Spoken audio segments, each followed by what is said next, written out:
कोकणातील प्रत्येक अपडेट जाणून घेण्यासाठी आजच माझे कोकणच्या सोशल मीडिया प्लॅटफॉर्मला लाईक, फॉलो आणि सबस्क्राइब करा। सुरुवातीला चाकरमान्यांसाठी आनंदाची बातमी। मुंबई गोवा महामार्गावरील रत्नागिरी आणि रायगड जिल्ह्याला जोडणाऱ्या कशेडी बोगद्याचा दुसऱ्या लेनचा बोगदा उद्यापासून तात्पुरत्या स्वरूपात वाहतुकीसाठी खुला करण्यात येणार आहे।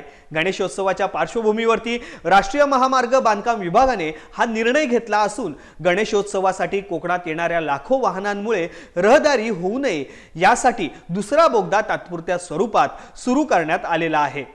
या बोगद्यातून केवळ एकाच लेनच्या रस्त्याचे काम पूर्ण झाल्यामुळे या बोगद्यातून वाहने सावकाश चालवण्याचे आवाहन करण्यात आले आहे। तर गेल्या वर्षी सुरू करण्यात आलेला पहिला बोगदा हा कोकणात येणाऱ्या वाहनांसाठी खुला करण्यात आला आहे।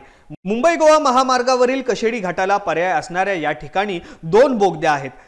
एक बोगद्याचे काम गेल्या वर्षी पूर्ण झाले तर दुसऱ्या बोगद्याचे काम अजून सुरू आहे। मात्र गणेशोत्सवासाठी येणाऱ्या वाहनांची संख्या लक्षात घेता दुसऱ्या बोगद्यातून देखील वाहतूक सुरू करण्याचा निर्णय घेण्यात आला आहे।